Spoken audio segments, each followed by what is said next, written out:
RG Kar medical কলেজের প্রাক্তন অধ্যক্ষ সন্দীপ ঘোষকে গত 4 দিন ধরে সিবিআইয়ের আধিকারিকরা জিজ্ঞাসাবাদ করছেন। এদিনও তার জিজ্ঞাসাবাদ প্রক্রিয়া চলছে। এর মধ্যে তৃণমূল কংগ্রেসের প্রাক্তন রাজ্য সম্পাদক কুণাল ঘোষ সিবিআই দপ্তরে যান।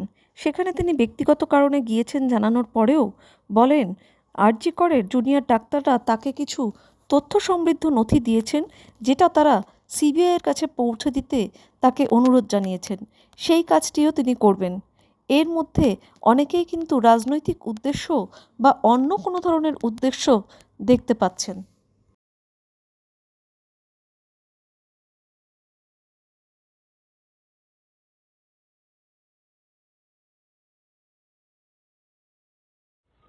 আরজি করের কিছু জুনিয়র ডাক্তার প্রাক্তনী তারা কয়েকদিন আগে থেকে কিছু যোগাযোগ করেছিলেন। তারা কিছু বিষয় ঊর্ধ্বতন কর্তৃপক্ষের দৃষ্টি আকর্ষণ করতে চাইছিলেন। আমি তাদের জিজ্ঞাসা করেছিলাম আমার কাছে কেন। তারা বলেছেন এই কর্মপ্রার্থীদের আন্দোলনের সময় আপনি একটু সময় দিয়েছিলেন, তাদের হয়ে চেষ্টা করেছেন, আমরা তাই আপনার কাছে এসেছি। তো তারা আমায় কিছু বলেন। আরজিকর হাসপাতালের প্রতি আমার একটা দুর্বলতা আছে। আমার বাবা মা দুজনেই সেখানে মেডিকেল স্টুডেন্ট ছিলেন। আমার জন্ম আরজিকরে। আমার ঠাকুরদাদার চেম্বার এবং ওষুধের দোকান আরজিকরের গায়ে ছিল। অতীতে এক্সপ্যানশনের সময় সেগুলো সব উঠে যায়। আমার একটা দুর্বলতা আছে। এই জুনিয়র ডাক্তাররা কিছু জরুরি বিষয় দৃষ্টি আকর্ষণ করেন। তো পুরোটা তো আমি বুঝতে পারিনি মেডিকেল বিষয়টা। তো আমি তাদের বলেছিলাম আর একটু ক্লারিফাই করে দিতে। ইন দ্য মিন টাইম এই দুর্ভাগ্যজনক মার্ডারটা ঘটে যায় এবং আমরা সবাই এদের দোষীদের বা দোষীর ফাঁসি চাই, শাস্তি চাই। এরপরে তারা আমার সঙ্গে আবার যোগাযোগ করেন। তারা কিছু বিষয় জানিয়েছেন। আমি তাদের অনুরোধ যে তারা তো এই এই গোটা ঘটনাটা যুক্ত নন, এই হত্যা এবং এই বিষয়টা। আমার বক্তব্য হচ্ছে যে তারা বলেন যে যেহেতু তাদেরকে তো ডাকবে না, কারণ তারা এই হত্যার ত্রিসীমানায় নেই, কিন্তু এর কিছু প্রেক্ষিত থাকলেও থাকতে পারে।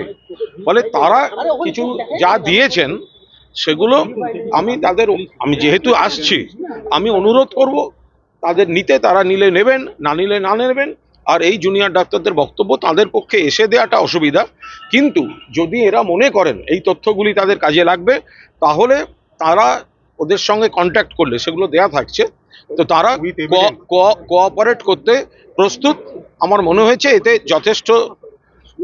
আমি তো এটার সত্যাসত্য কোনো চেক করিনি। তারা যা দিয়েছেন এবং সেই ছেলে মেয়েগুলির যা আবেগ লজিকের, যারা প্রতিবাদী, যারা এই ঘটনার নিন্দা করছেন, যারা এই কোথাও কোনো গাফিলতি থাকলে সেটা চিহ্নিত করছেন, নিশ্চিতভাবে সেগুলো তো ফলে আমি যদি তারা নিতে চান এটা দিয়ে যাব। যদি কলকাতা পুলিশের হাতে থাকতো তাহলে ওরা নিশ্চয়ই আমায় অনুরোধ করতেন কলকাতা পুলিশের হাতেই দিন। কিন্তু যেহেতু তদন্তটা শিফট হয়ে সেন্ট্রাল এজেন্সিতে চলে এসেছে, তাই তারা বলছেন আমরা তো এইভাবে গিয়ে সিজিওতে দিতে পারবো না।